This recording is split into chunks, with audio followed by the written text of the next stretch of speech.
If it does not radiate from the inside out, then it is just a shell. Hello everyone, and welcome to or back to Tahari Talks, your therapy in addition to the therapy where we get your mental and your spiritual right all at the very same time. Go ahead and like this video if you're at a point where you say the intro with me because you've been here for a while.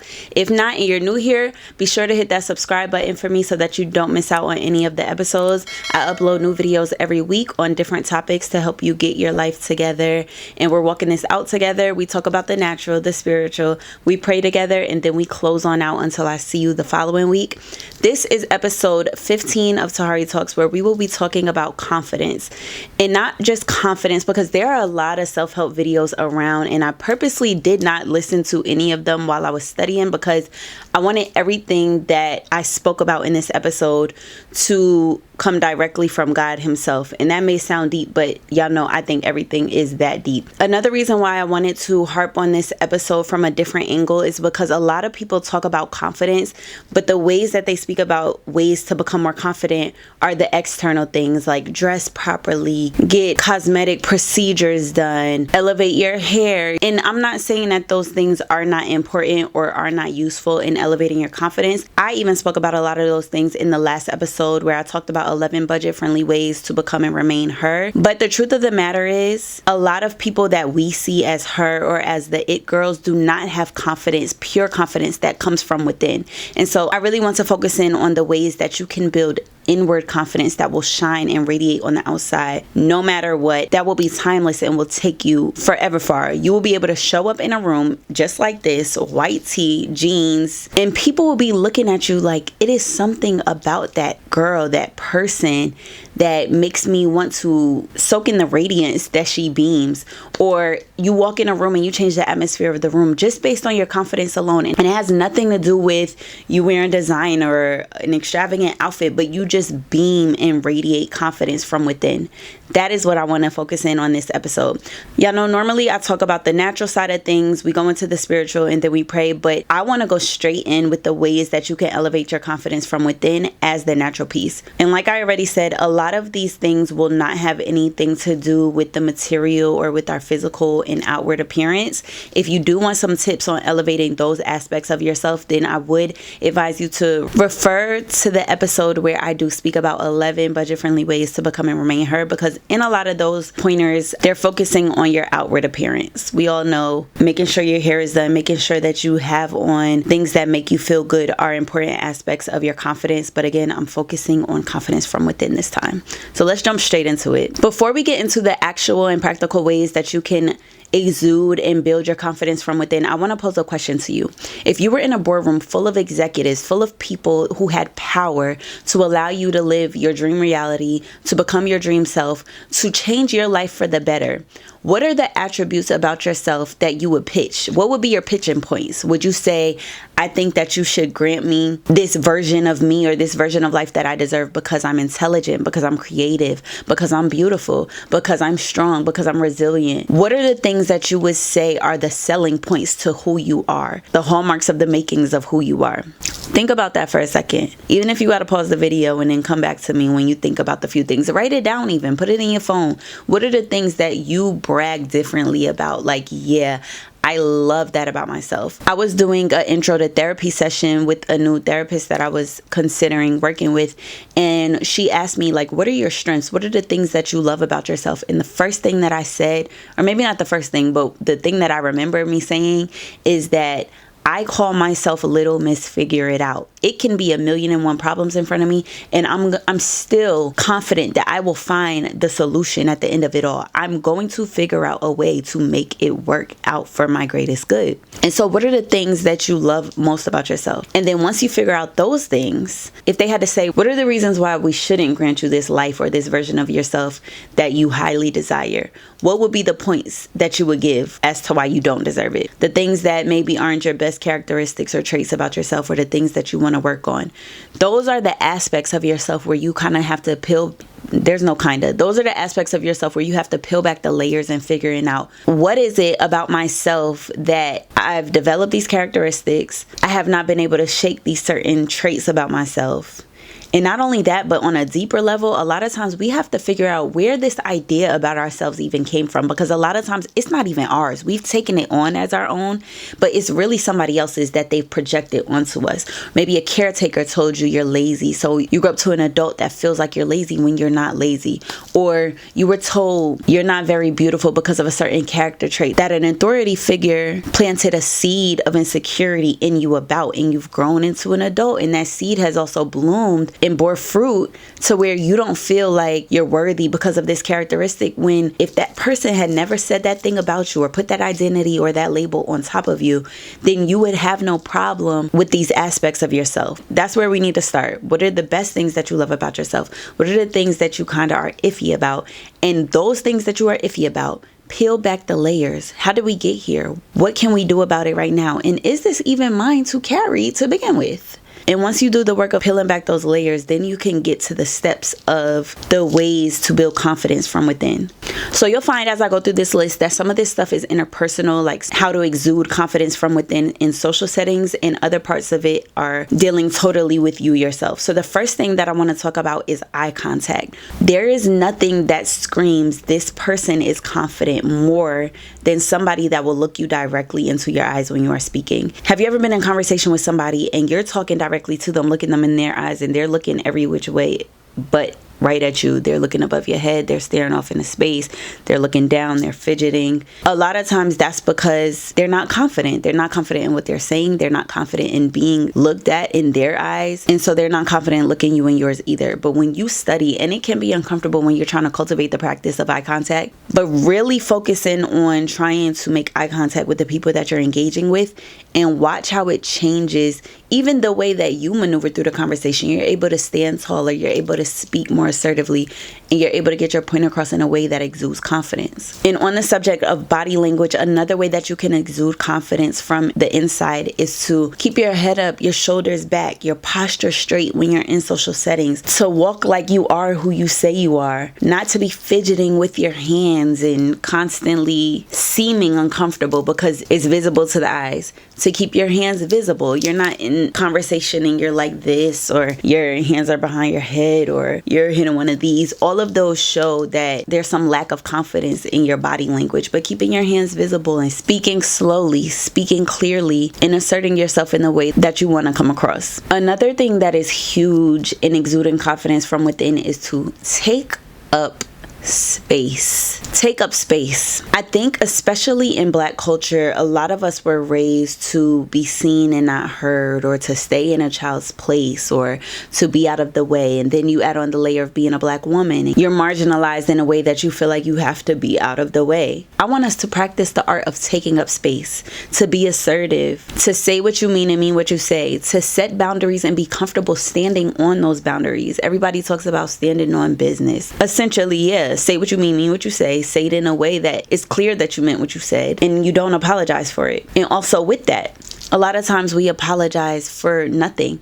I'm sorry. There's nothing to be sorry about. Excuse me. You don't need to be excused. But we do it in a way to fill silence, or to fill gaps, or to not know what else to say. And a lot of times if you listen to yourself, you'll find that you may do it and not even realize it, because you're just so used to excusing yourself or apologizing, when again, you are meant to and allowed to take up the space of the capacity that is you. Take it up. Take up all the space. Another key to maintaining confidence and exuding confidence from within, and this is a huge one, especially in my book, is cultivate a sense of trust in yourself.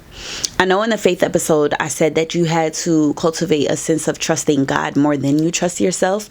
But now we're talking like levels on levels. But before we get to the point where we can trust God more than ourselves, we first even have to learn how to trust ourselves. For a lot of people, your trust has been broken in yourself because you've experienced things where you may have thought that this person was good for you and it turned out it wasn't. Or you may thought that this move was good for you and it didn't pan out the way that you thought that it should. So you've broken your trust with yourself. Or a you and you problem. You say you're going to do certain things, and then on the back end, you don't fulfill your vow and your promise to yourself. That breaks your trust within yourself. This is a big one too. Every time you go to the closet to pick out your clothes, every time that you go to pick out a new hairstyle, you're in the group chat with your friends. Y'all, what should I wear?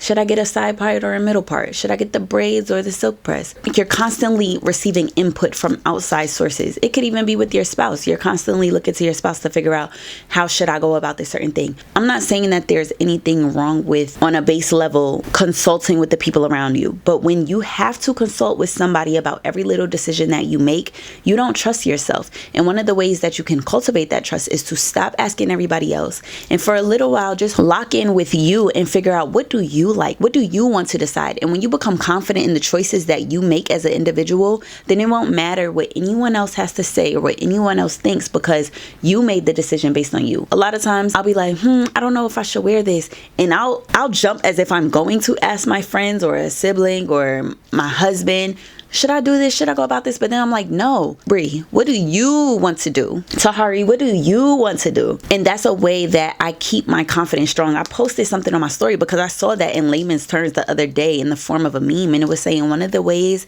that I maintain my own confidence is by trusting myself. I don't need to ask anybody else once I've already decided. I don't need to consult with anybody about it.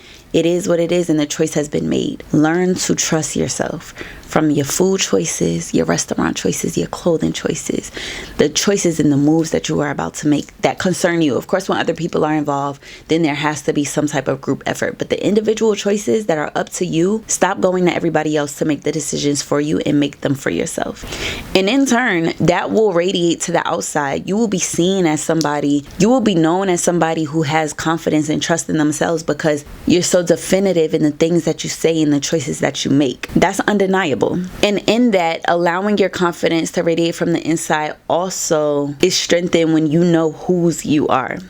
If you walk into rooms like God himself sent you there because he did, if you claim opportunities with open hands like God himself dropped them in your lap because he did, then there is a certain confidence that comes with that again is undeniable. You exude it. And I'm not saying this to be funny, shady, none of the things, but have you ever seen somebody that may not be the most physically attractive person, but it's just something about them that radiates, that they know they are that? And the things that I've mentioned so far and the things that I'm about to mention moving forward are the reasons why. They trust themselves. They know whose they are. They know that God sent them into the spaces that they take up space in. They don't apologize for being in no space. They walk up with their head high. Their shoulders are back. You can tell that they feel good because they look good. And I'm not talking about their physical characteristics. I'm talking about their aura. These are the things that will lend themselves to you obtaining and then maintaining that aura about yourself. But back to the point, knowing whose you are. If God sent you, he's backing you. He created you. What else do you need? Be confident in knowing that you are God's child and that anywhere you are, so long as you're being mindful of it, that you are in his will at the right place at the right time. That gives you, when you're mindful of those things, that puts you in a different bag to know that you should be taking up space with confidence in the places that you dwell. Another one that has been big for me, and the femininity coaches might not like this, but that's okay.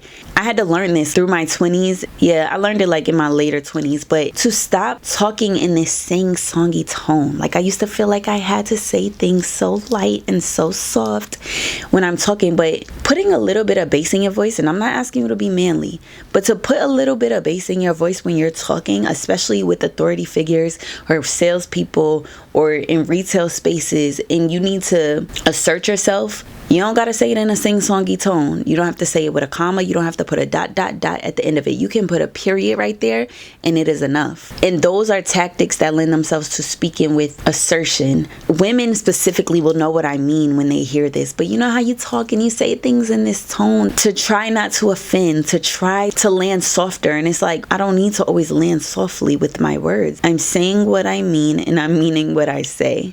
Put a little bit more bass in your voice when you're trying to exude that confidence. And hand in hand in that, another thing that I had to learn to really get in my grown woman bag, especially socially, is to stop laughing to fill space or when I'm uncomfortable or inappropriately, like just giggling to soften the mood or to try and make other people feel uncomfortable. If it's not funny to you, why are you laughing?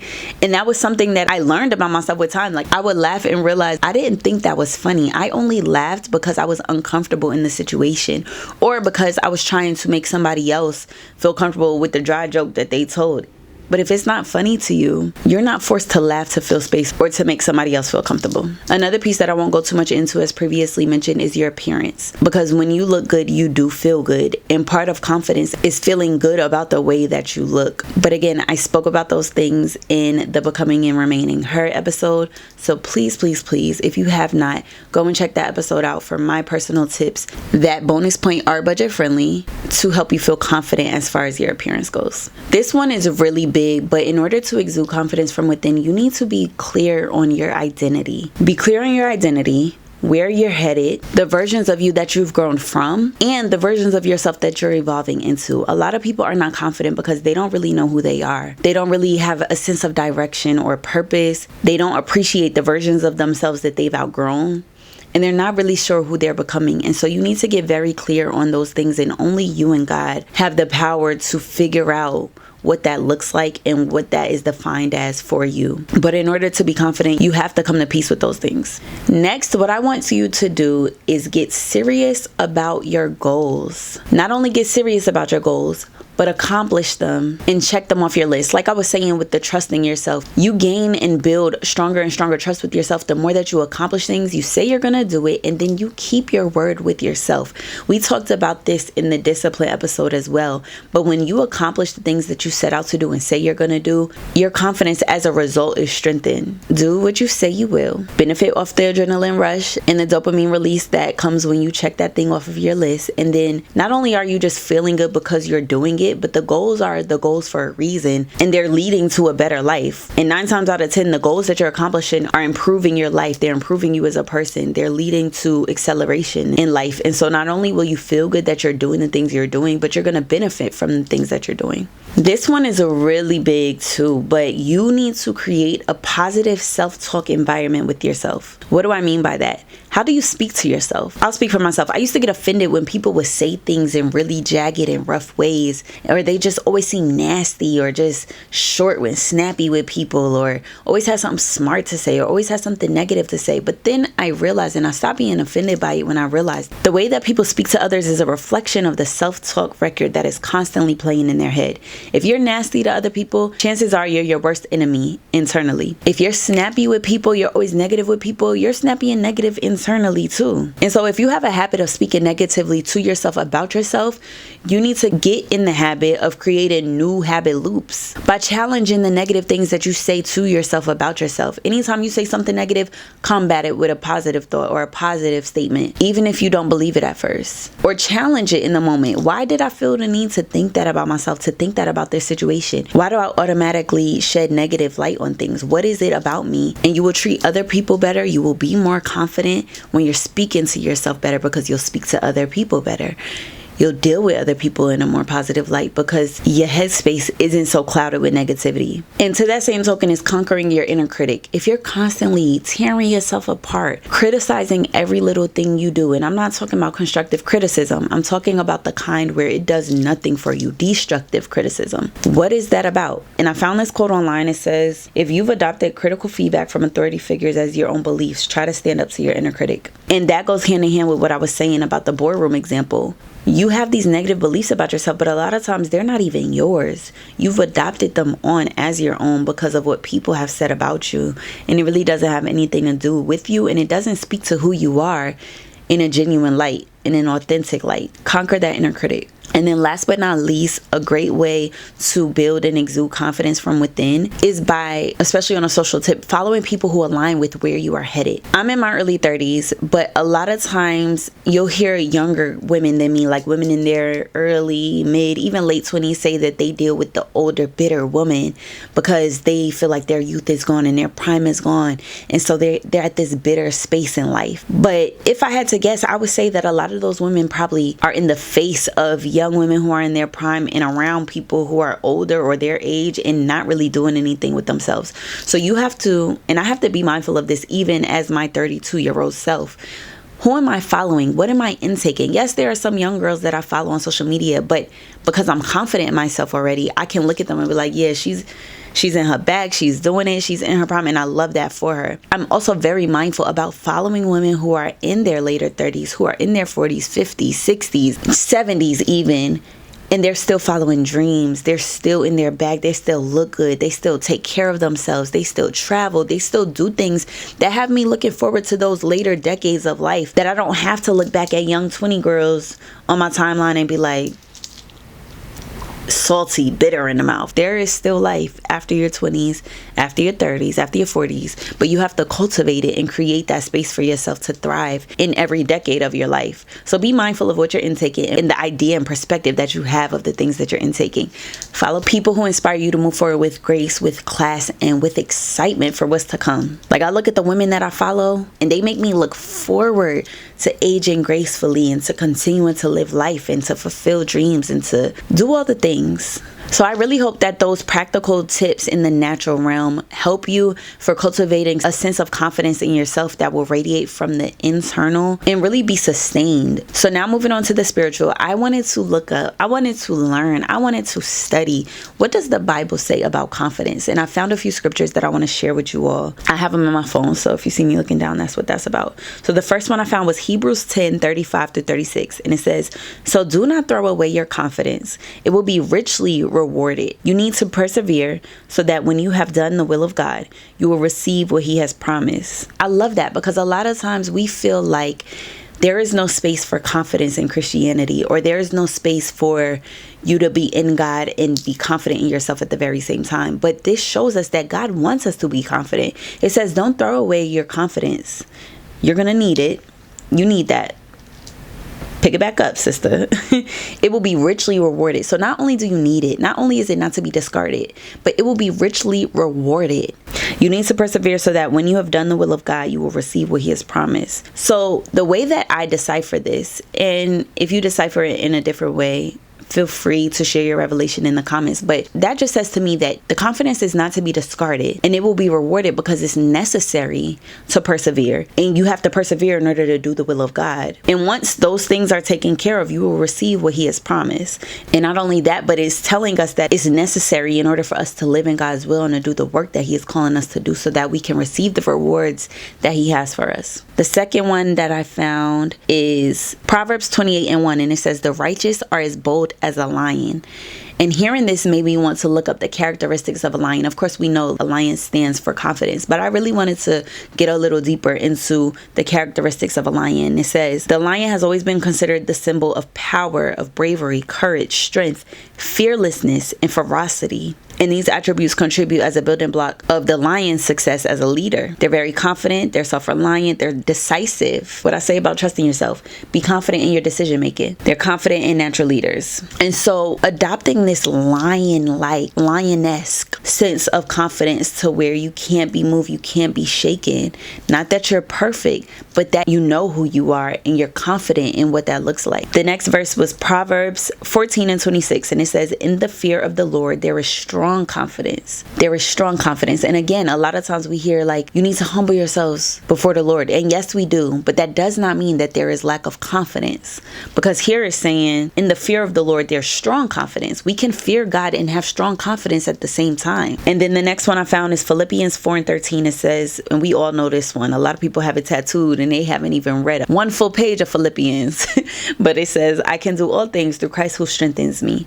And even that, when you take a second to sit and dissect it, I can do all things. That means there's nothing that you can't do. Do you know the confidence that is necessary for you to believe and know that you can do all things? Through Christ, of course, because it is Christ that strengthens us to be able to do all things. But to know that you can do all things itself takes a certain level of confidence that you have to take on that is unshakable and unmovable. But again, if we're made in God's image and we're strengthened by Christ, then we absolutely can do all things.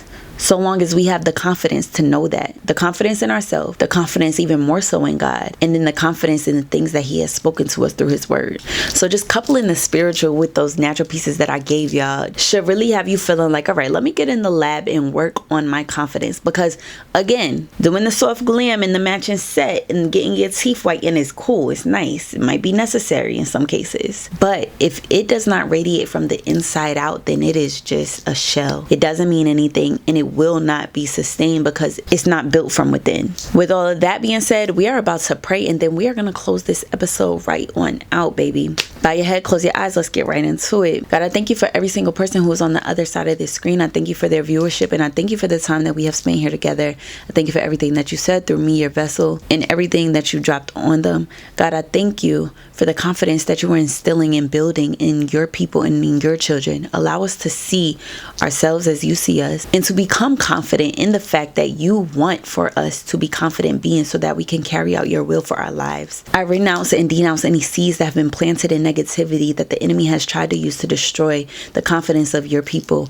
I ask that you will send them to the pits of hell from which they came, and allow them to be replaced with the seeds of positivity, the seeds of confidence that will bloom in your children so that they can bear the fruit that you have instilled into them. I thank you for everything it is that you're doing in the lives of your people. I thank you for where they're headed, and I thank you that they have chosen to be on this journey with me and in this time and here with me in this moment. I ask that you would continue to keep your hand over them, continue to instill the confidence, allow them to build stronger than ever trust with you, allow them to build stronger than ever trust within themselves, and allow their lives to give you all of the glory. And it's in your name we do pray. Amen. Well, as I say about this time every episode, I hope that something that was said or shared during this episode was helpful to you. If you have any tips to add in, y'all know I always say it, drop them in the comments below. It won't be long before we get into episode 16 of Tahari Talks, and in that episode we will be talking about not being afraid to start over. I'm really excited to get into that topic because I know that a lot of people have a lot that they are needing to share in the earth, but they're afraid to start over, and that is the piece that is holding them back. And so I want to share on that topic in hopes that it will kind of push you a little closer to your takeoff moment. With that being said, if you have not yet subscribed to Tahari Talks, be sure to do that. I thank you so much for being here, and it won't be long before I see you again. Until then, take great care of yourself. Feel free to drop any topic suggestions in the comments below or in the DMs, and I will see you very, very soon. Later.